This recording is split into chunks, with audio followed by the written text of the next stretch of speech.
Good morning, everybody. Today is October 18th, and welcome to Knit 56, a short video podcast about my knitting, some projects I've finished, new projects I have on the needles. Once again, there are many. And I'll talk about some of my favorite podcasts today. And also, I'm going to talk about Selbu knitting and read a little bit from this book. It's a Norwegian style of knitting, which I love, love, love, love. I also have this book. So stay tuned if you want to hear a little bit about that knitting and sneak peek of what's inside those booklets. It's very good, great stuff.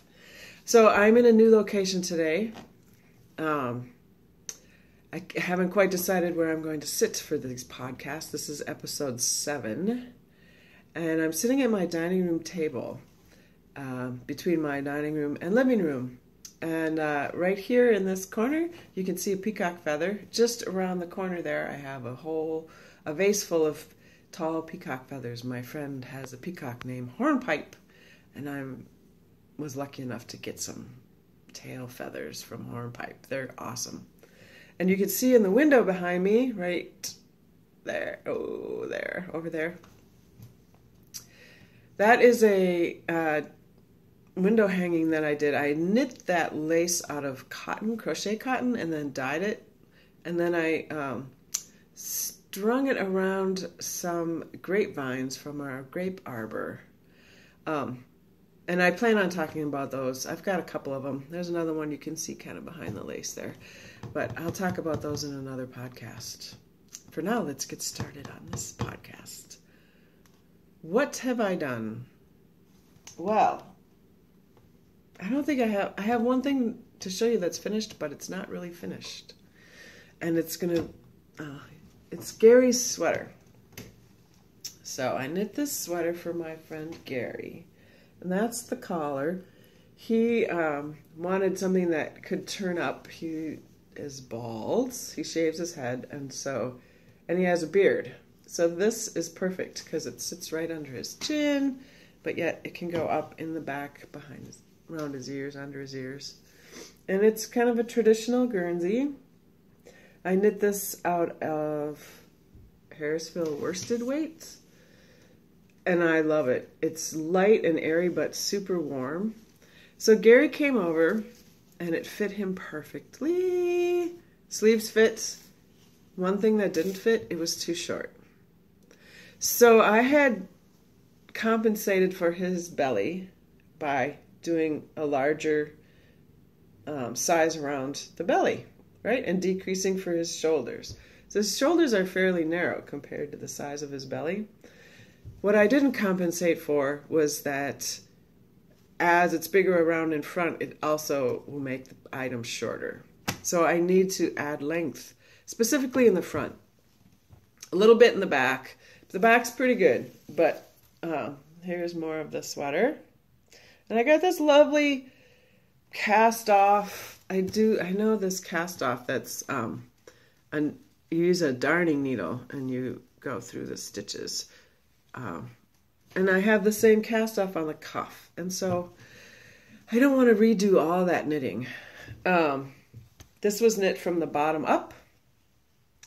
And then for the sleeves, they're set in sleeves. And I picked up stitches and did short rows to make the sleeve cap, which turned out awesome. It fits perfect, except for the length.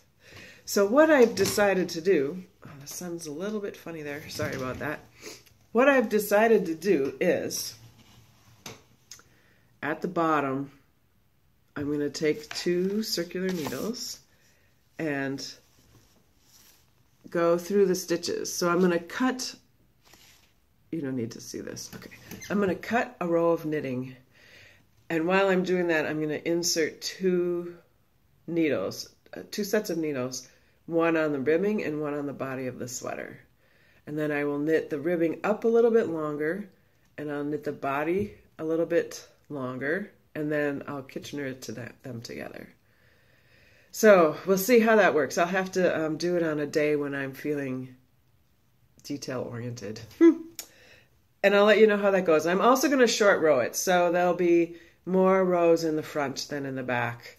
I think I'll lengthen the ribbing. He wanted to add 5 inches. He doesn't need 5 inches. But I will lengthen the ribbing another inch maybe, and then short row the front. So the ribbing will all look the same. But don't you love this collar? It looks really great on him. I did the first collar, which is double. That was the last thing I did. I picked up the collar, knit it, turned it over, tacked it down. I think I did a 3 needle bind off. I think I cast off. I can't really see it now. Cast off on the inside, binding the cast on where I picked up the stitches, and where I was ending, I did like a 3 needle bind off. But he said, oh, I really want it to be a turtleneck, and I didn't want to redo the collar. So I just picked up inside, and I knit for about an inch on the inside right there.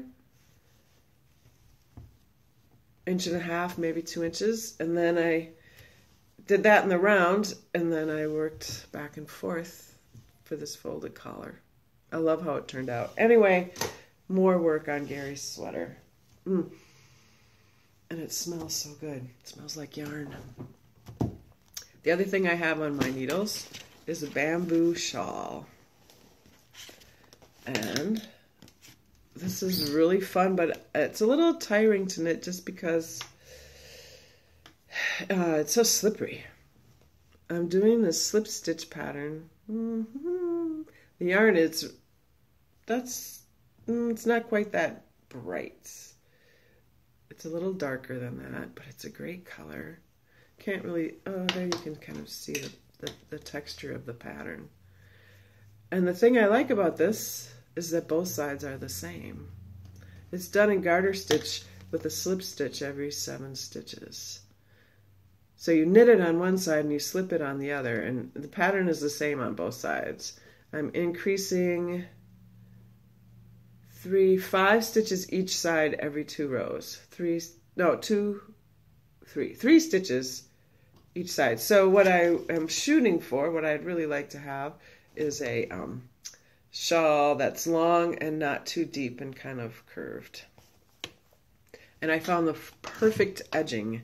The edging is going to, it's as many stitches wide as the pattern, but what it's going to do is create almost like a feather and fan. It's going to be a loop, increasing and decreasing stitches to create a wave at the bottom. So that's the bottom. Actually, it goes like this. It'll be going like this across. Very cool. I like knitting it. I bought this yarn in Germany, and it took me a while to decide what to do with it, but I think I'm going to love this shawl. It's really soft. The bamboo's a little bit heavy, which is why I decided to do a slip stitch pattern, so that would kind of hold it together. Okay, that's that. Then I've been working on my tulip sweater. I don't know what I'm going to call it. It's kind of got this tulip pattern. Oh, that's so pretty. These colors are really true. They might be a little bit more vibrant, but basically this red on the top is going to disappear. I did a provisional cast on, so I made a long chain, and that will fold under that. So that'll be like that. I just, that'll probably be the last thing I do.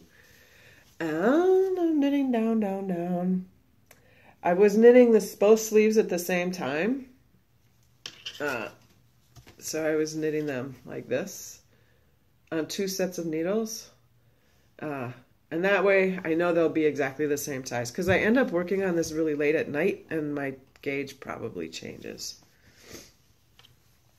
Anyway, I'm really loving this. So what I'm now doing is some decreases in the front and in the back, in like a third of the way in. And so I'm going to decrease more in the back. I have a little bit of a belly, so I just decreased a little bit in the front for some shaping.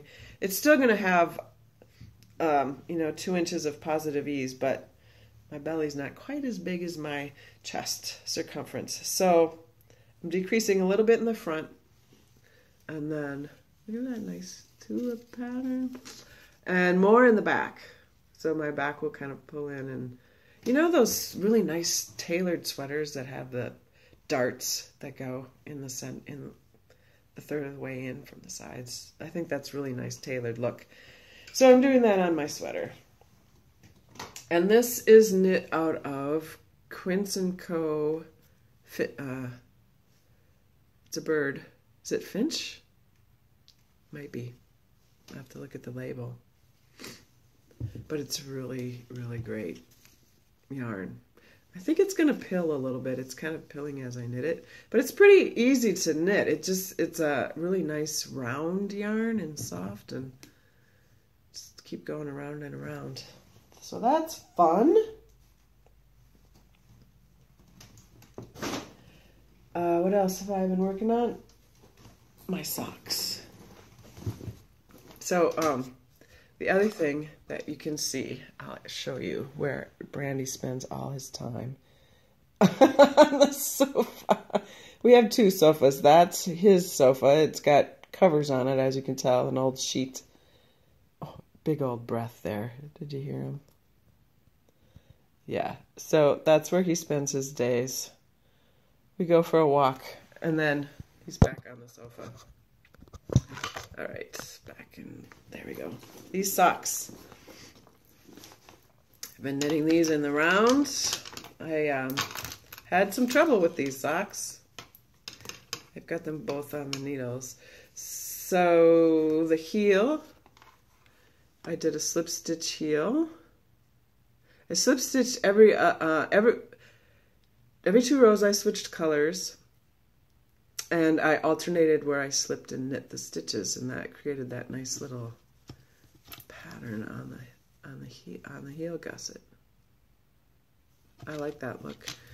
And then the heel itself, where I did the short rows, is the maroon, and now I've picked up along the sides, and I'm knitting the instep. So the problem with these was, and the reason I have them on the needles in this orientation is so that it's easier to just knit them both at the same time. But the first time, it's been a while since I have knit socks. So the first time along this row, I picked up every stitch, every row. Too many stitches. You're supposed to pick up 1 stitch every other row. It's just kind of this basic pattern I followed, but it's been a while. So I had to redo it. I had about 1 inch done with way too many stitches along the instep, along the gusset. So I'm slowly working on those. That's pretty fun. I'm not a huge sock fan, but I like to have one on the needles anyway. I'm back. I'll be periodically taking little breaks. I have a cold. I can't seem to get rid of this cold. So I don't want you to listen to me sniffle too much. So I'll be taking little short breaks. One more thing I have on my needles. Oh, look at hornpipes. I moved the camera a little bit. There we go. How's that? I don't know. You don't want to see that. Oh, that's nice. So I have this really nice yarn. I don't know what it is. It's been forever in my stash. And I just wanted to work on another shawl. This blue, ooh, isn't that pretty? It's more purple in that light. It's really a dark blue. It's more like that color. This is from Blackberry Ridge, a mill in Horeb, Wisconsin. It's 100% wool. That they've spun and dyed there at their mill. Whenever I go that way, I stop in and buy yarn. They have great yarn. Wool yarn. Woolly wool yarn. It's great. So this is a lace weight. And then I don't know. I don't know what this is. I have this. It's like in a couple of different balls. I have more in my bag. And this is a 1 ply. And it's almost the same weight. This might be a little heftier. But I decided I needed to have a shawl. Oh yeah, okay. So I'm working mostly in garter stitch with a little bit of lace. Yeah, and you can see. So I think I'll just keep with this pattern. It's 5 rows of eyelet, changing color, and then these rows are garter stitch with 1 row of the variegated yarn in between. And what's happening is, I think, you know, let's see, this will probably be the top, so it'll be a irregular shaped triangle. And this is 6 rows, 3 garter stitch ridges. This is 4, and this is 5. So I think I'll keep up with that. And I'm just, you can see I'm kind of in the middle of a row there. I'm going to keep this up till I run out of yarn. I am going on a road trip. So let's see. I think I've told you before, I call square dances to live music. I also play fiddle music, and I play guitar too. And a friend of mine is holding a school dance in Shea, Wisconsin, which is about 2 hours from here. A friend of mine, her sister's an elementary school teacher there. So we're having a school dance that I'm playing for. So I'll be driving to Wisconsin tomorrow for it's 2 hours there, 2 hours back, 1.5 hour dance. But it will be very fun. Then on Saturday, a friend and I are going to East Grand Forks, North Dakota. And I'm going to be calling a square dance there in the evening. I think it's at an Eagles or a Legion club. I'm not even sure where the dance is being held. But my friend Adam is going to play guitar, and he's driving. So that means knitting. And I think I'll be working on that shawl. It's portable, easy pattern to memorize. You know, I don't have to think about it. And it'll be great car driving. And actually, that's kind of why I started it. I don't want to knit on the socks in the car. It's too tiny. The bamboo's a little slippery. So this will just be the perfect project for the car. All right, I'm going to have another sip of coffee, and I'll be right back. I had to readjust. The sun keeps moving. I don't know what's up with that. It's not cooperating. So I thought also I would mention a few of the podcasts of other knitters that I love to watch, especially while I'm knitting. It keeps me company. So one of my favorite podcasts is Marcia from Canada, and her podcast is called Very Little, and it's great. They're not very long. She's a very enthusiastic knitter, and she's fun to watch. She does great work, and she's so fast. So check that out, Very Little Knitting Podcast.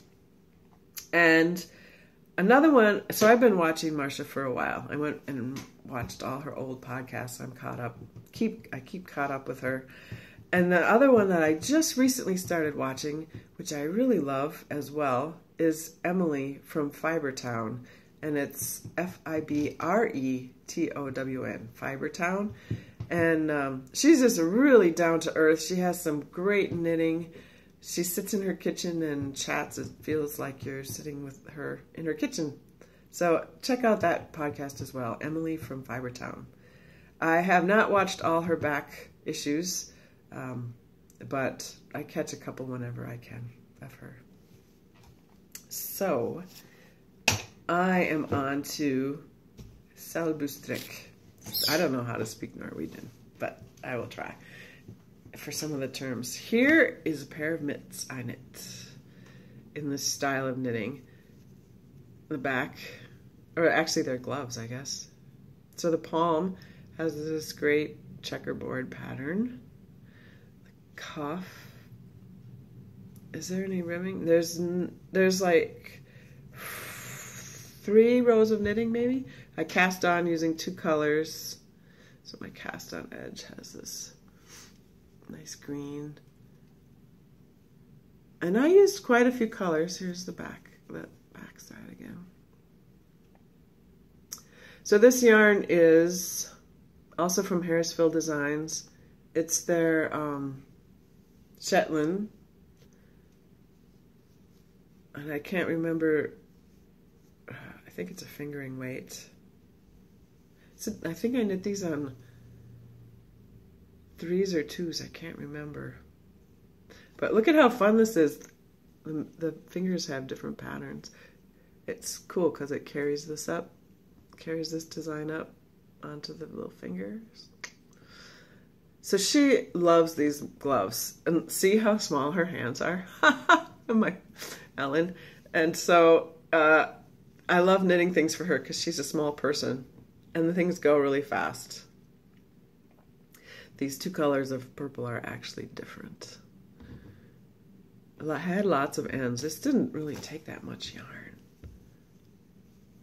So, Selbu knitting. This is, let me show you. Is this the page? No, this is the book I want. I copied the pattern for those mitts so that I could mark them as I went along. And the way this book works, both the knitting books do it slightly different, but similarly. It's great. There's a page with a pattern on it, and then the finger patterns are separate, but they just show the palm and then the 2 sides and where the thumb gusset goes and the pattern in the thumb gusset. They're just great charts. They're so fun because look, ba-ba-da. And also this book, Terri did some research. She had a couple of different resources, and let me show you an example. Let's see. So she had the old mitten from the museum and then the remake. So she had knitters remake this, trying to use comparable wool. Some of them were, it was tricky because the wool is no longer available, the same wool that was used for the original mittens. So for example, this mitten is really long, but using the old wool, it doesn't really say when they were made. But they couldn't find wool that matched the same row gauge. And so when they did it, when the new knitter did it, a current modern knitter, the mittens ended up too long. So there's a couple suggestions for moving the thumb so you could still get the whole pattern. But anyway, okay, so I'm going to read to you a little bit from this book. This podcast is going really fast. So now we're down to the fun part. A Biography of Knitting Tradition by Terri Shea. Time for a little break. I'll be right back. Okay. This is the foreword. Sitting in an electrically lit room with a modern furnace and a pattern downloaded from who knows where across the world, it's easy for a 21st century knitter to fall into nostalgia about the early days of knitting. We close our eyes and imagine the scene. An old woman sits in a rocking chair next to a crackling fire, a lace shawl around her shoulders, and a blanket on her lap.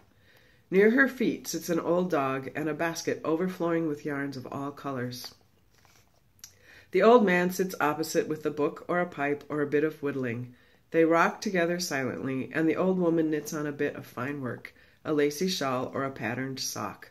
A storm rages outside, but here in the cozy farm cottage all is warm and well. Well, that's pretty idyllic sounding, isn't it? I wonder how often that really happened.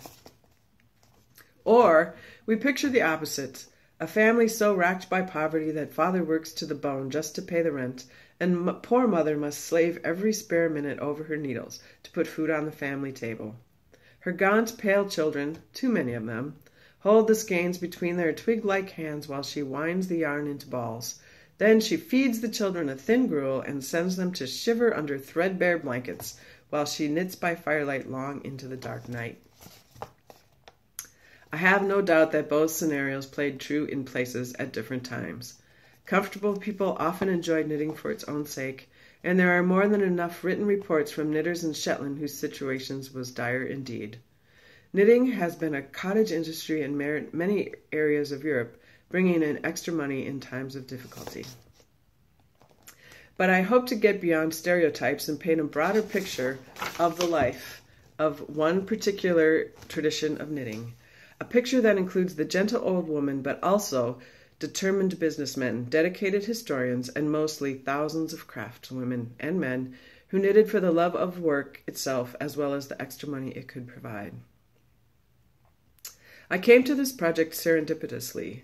I enrolled in a museum studies program through the University of Washington in 2005, looking for a new career direction after motherhood and a job market research made returning to my career as a web developer less than appealing. In the course of my studies, I worked as an intern in the Nordic Heritage Museum, NHM, in Seattle. NHM collects and preserves the history of the settlers who came to the Pacific Northwest from the 5 Nordic countries: Norway, Sweden, Denmark, Finland, and Iceland.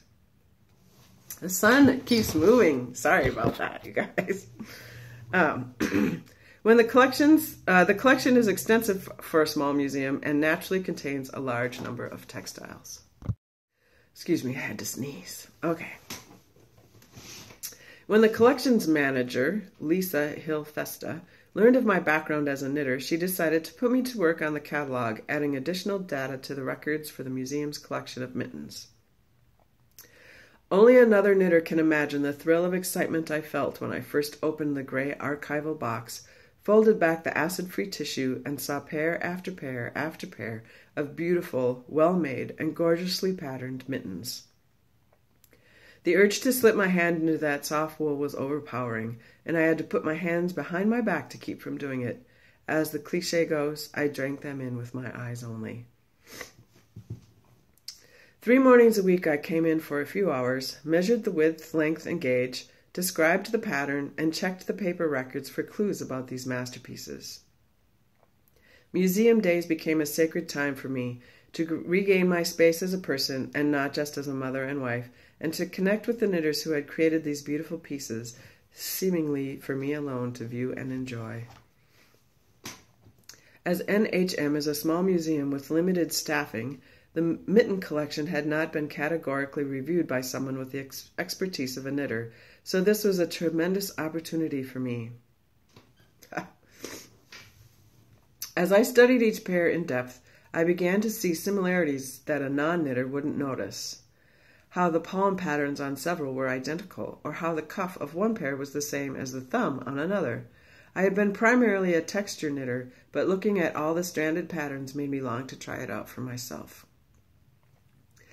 One morning I was waxing poetically over a particularly lovely pair with a feminine lacy cuff, and I commented to Lisa how much I'd love to chart and duplicate them. "That would make a wonderful practicum project for you," Lisa exclaimed. Within a few days she had received permission from the museum director and the UW coordinator, and I had myself a final project to document mittens. How fun.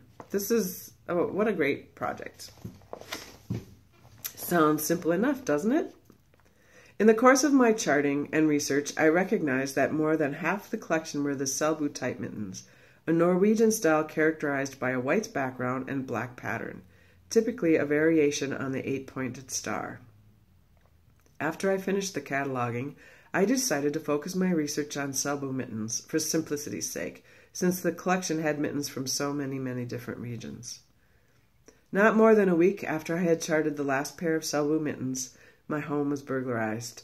My laptop computer with all my charts was stolen. Oh my God. I had been planning to back everything up, but never got around to it, she says in quotes.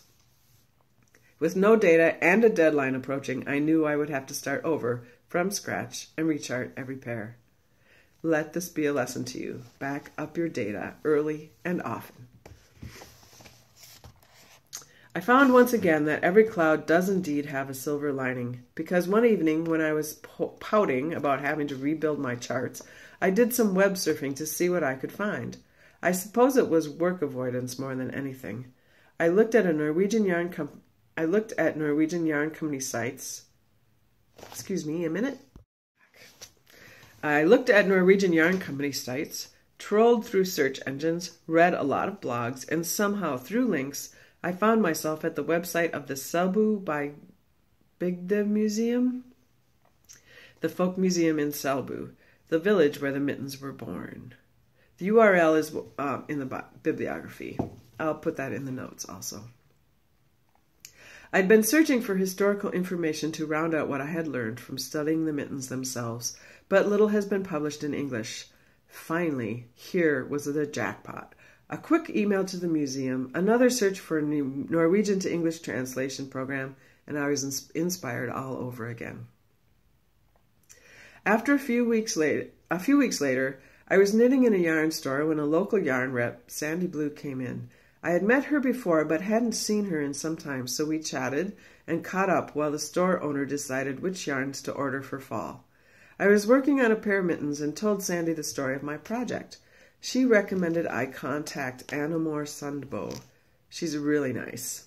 So I sent Anamor an email, and of course she is really nice, and she gave me permission to reproduce some of her favorite mittens and gloves too. When the package came in the mail, I fell in love all over again. The book you are holding is the sum of my research, and more importantly, the summary of a knitting tradition that begins with a young woman on a lonely hillside, ends when you bind off your last mitten. It covers a range of about 150 years, thousands of miles of space, tons of wool, and generations of knitters. It is a never-ending yarn, thread looped through time and space, a tale with a certain beginning, but no certain end. There are two kinds of knitters, those who create tradition and those who keep them. My work is dedicated to them both. Okay, now I just keep turning because the sun keeps following me. So sorry about that. Here's a nice plant that I got from my grandma's funeral, and it's got a bud on it. I'm so excited. Also, this is a cross stitch that my sister did for my wedding present. I just love it. It's so beautiful. I married an Irish lass, thus the Irish design. I have some Irish heritage in me as well, but isn't that beautiful? Okay, back to the book, back to the story. Oh, there we go. So, this book is awesome. I don't remember where I got it. I think it was from a yarn festival that I went to. I know this book I purchased at a yarn event from, who carried this? Arnhild Knitting Studio in Ames, Iowa. She had a booth at the event that I was at. So this book is also awesome. I mean, it was $20, but it was so worth it. You guys, look inside. So many pictures of mittens, I can't stand it. And then, in the back, scarves. Whoa, they're so awesome. And, there's more, wait. Long stockings. I'm going fast because, it's a paid for book. Just to give you a little peek at the inside and pique your interest. Socks? Oh my gosh. It's just, and then more mittens, lots of mittens. And I'll just give you a quick peek of, like, chart for a scarf. Everything's charted. And everything's in Norwegian. It's in Norwegian, so I can't read it. But the charts are easy enough to follow. Also, Arnhild Studio, Arnhild Hillesland is the woman's name. She translated it into English. So when you buy the book, you get this booklet. And there's, she just translates the patterns, which you don't really, it's helpful to know, I guess, how much yarn you might need and the size needle, but with the charting, if you can read charts, you make a little swatch and figure out what will work for you. If you're interested in this, Arnhild has a website. I'll put the link below. And she's in Ames, Iowa. So I have 2 of these books. Oh, they're just, I love looking through them. The one I was reading from is, it's got a great table of contents. It talks about the history, which I'll read a little bit about the history. And then it goes through the technique, and then there's the patterns, and there's resources in the back. So anyway, Selbu knitting. It's awesome. I'm going to read a little bit about the history now. The early history of knitting in general, and Scandinavian knitting specifically, has been well documented in other texts. So she's not going to repeat the whole thing that she's learned, but she kind of summarizes. Oh, look at this. Here's a map of Norway, and there's Selbu, kind of. You can see where that is right there. Let's see. She talks a little bit about history here. I'm not sure how much of that to read. I've read this whole thing, but... all right, I'll read a little bit about this. Denmark ruled Norway since the Black Plague had killed nearly half of its population in the 14th century. During the Napoleonic Wars, Denmark-Norway claimed neutrality but had secretly traded with France and practiced guerrilla warfare against Britain. They were caught and defeated in 1814 at the end of the Gunboat War. Britain placed trade embargoes on Denmark-Norway and the import of luxury goods, including the fine silk knitwear from Spain and England. And replacements had to be reproduced at home using local materials. Norway took its first steps towards independence later that year when it was ceded from Denmark to Sweden as a separate state ruled by Sweden's monarchy. Political independence gave the people new pride in their nationality. Newspaper articles advocated the use of locally produced goods as an act of patriotism, and in 1839 new laws were enacted that struck down the old guild systems and allowed women to legally sell knitted items produced from their own wool. Knitting took on a political and economic importance, like the role homespun and handmade goods played in the American Revolution. Local manufacture of goods to be used locally from local materials would provide independence from foreign nations. Norwegians meeting Norwegian needs. To firmly display Norway's emergent identity, new designs would be required, with a special Norwegian style, and the knitters across the country filled the need. By the 19th century, knitting was well established as a useful and portable craft all over Europe, and was practiced by both men and women. It was about this time that stranded knitting was blossoming across Northern Europe, especially Scandinavia and Britain. All right, now to the meat of Selbu knitting. Here we go. The mother of Selbu knitting. Here's a photograph. Oh, I don't know if you'll be able to see it. That is, what's her name? I'll get to it. Marit Goldseth. Marit, I think it's pronounced. The district of Selbu is located an hour's drive east of Trondheim in the mountains surrounding beautiful Lake Selbu and the river Nia. So I just have to tell you a little story. I was traveling in Ireland with my family and Ellen's family. We went there actually for a cousin's wedding. It was awesome. And this was, 10 years ago, I think. And it's kind of a sample of how poor my speaking in other languages is, even when it's English and I can understand it. So we toured around, and we were going to, in the south, to this camp where you could sleep in gypsy wagons. And they had people living at the camp, and they had a communal kitchen. So you could cook your own food, or they would cook meal for everyone who was staying. They had different accommodations inside, or you could stay in a gypsy wagon. And it's up on the side of a mountain, such that they have mountains in Ireland, in a teeny little town. And I hope I can get this right. I was going to check with Ellen's mom. I forgot the exact pronunciation even now. But we were looking around for this place called Dunmansway. It was one word. And we were asking people for directions. How do you get to Dunmansway?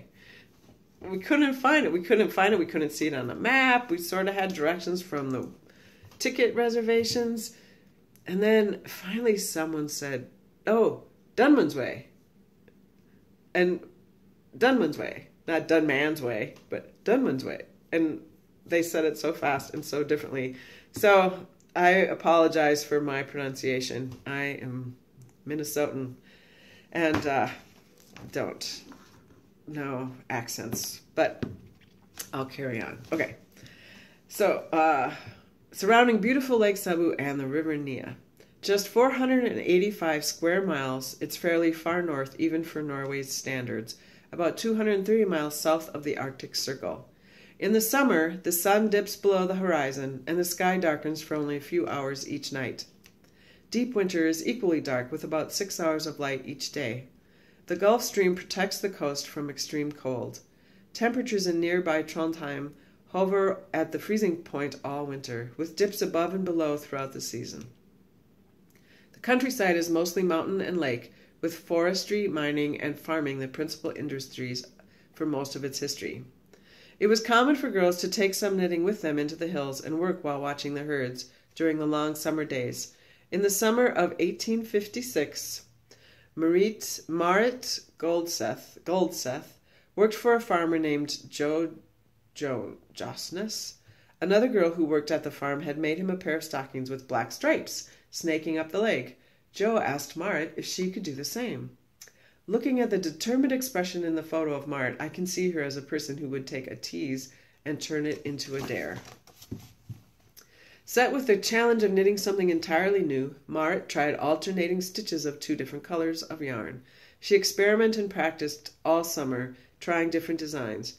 Norway has centuries-old traditions in weaving and needlework, so Marit had studied textiles her whole life, the bridal embroideries and woven tapestries that had been created by her mother, grandmothers, aunts, cousins, and neighbors.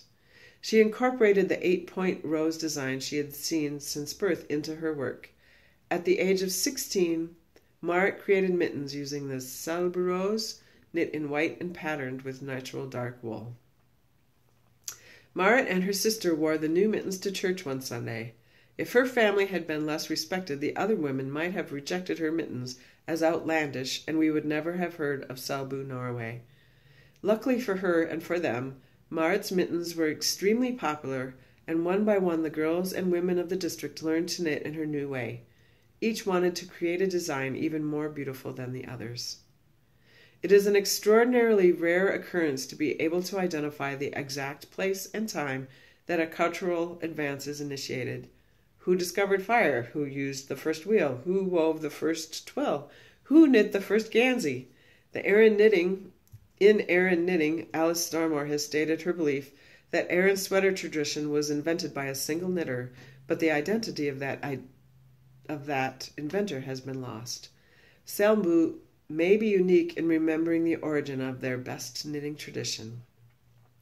Marit Goldseth Emstad, born 1841, deserves recognition for her work. What started as a dare has become a local tradition. So it goes on to talk about Marit and how eventually it became tradition that everybody who would come to the wedding of a newly marrying couple would get a pair of mittens. And so the brides and groom's family and friends would help knit the mittens, and there was a let's see, so all the I don't know how big were their weddings. I mean, to knit a pair of mittens, it took a long time for these people to establish their trousseau, I think it's called. So getting engaged and then married was no simple thing for a girl of Selbu. According to the tradition, a bride had to start knitting well before the wedding.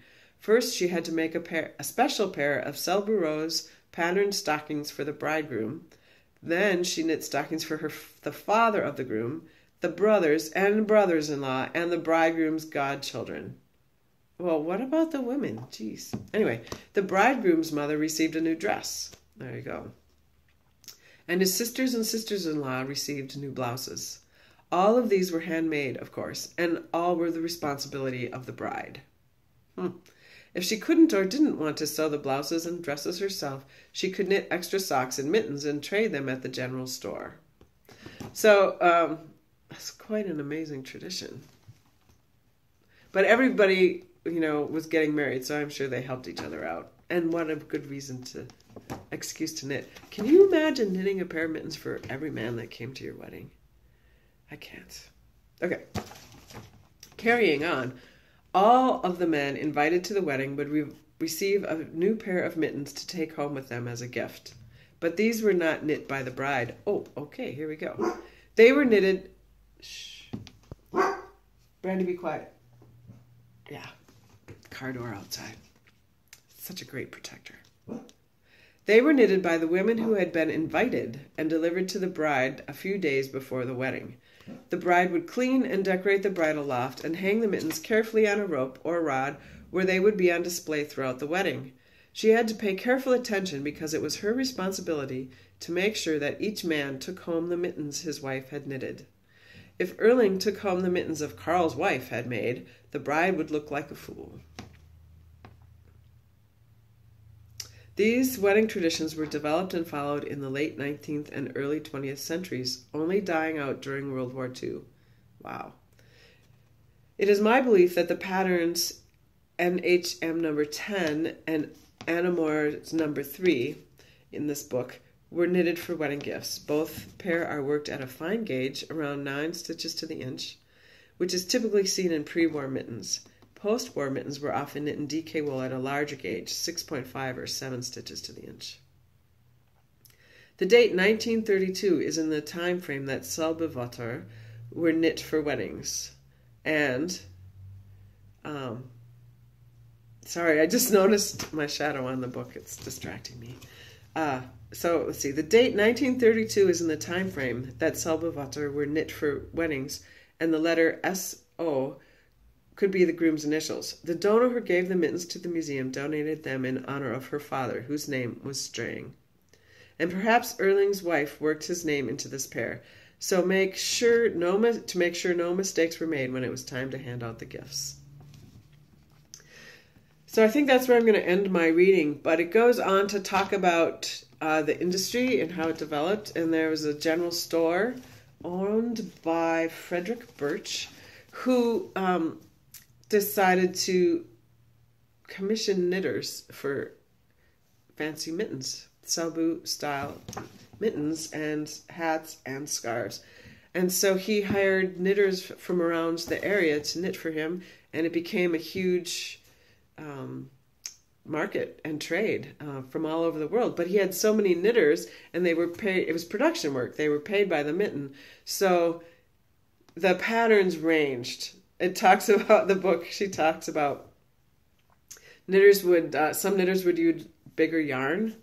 And then, so, the pattern would vary because of that. Some knitters would use finer yarn, but make the mittens smaller and then stretch them out to be bigger. Quality control was, kind of non-existent. And so then sales went down. And finally there was an organization started that had to do with home industry. Husflids, it's called. Selbu Husflids. It's a home industry.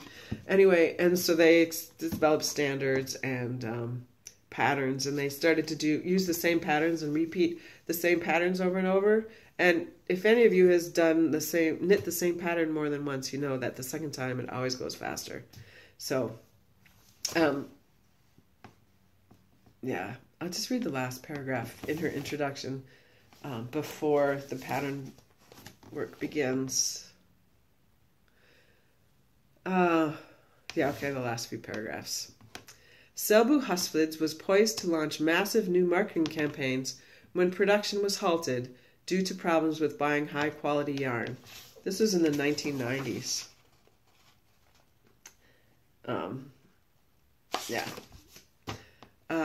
Additionally, controversy erupted over close-circuited television that had been installed in the factory. The chairman resigned amid financial difficulties. In 1992, Selbu Husflid Central filed bankruptcy. 19 women lost their jobs, and the district was in shock.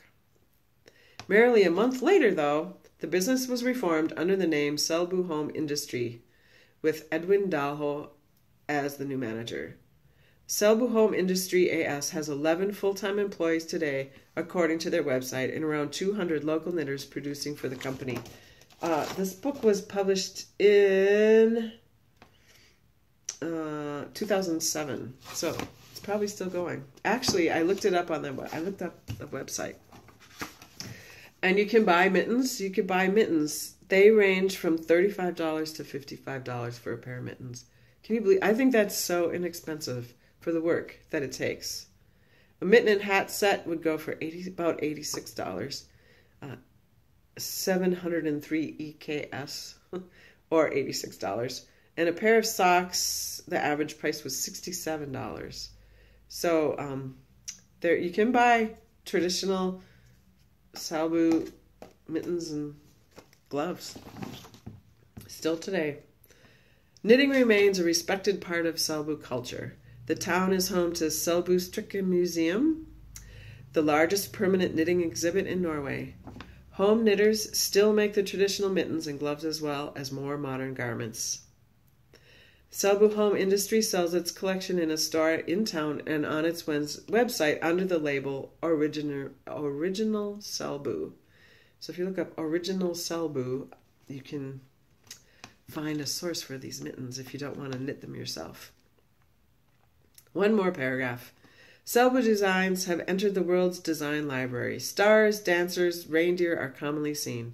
As you study the patterns that follow and expand your research, you will discover Selbu influence on knitwear design around the world and even on the backs of fellow shoppers in the grocery store.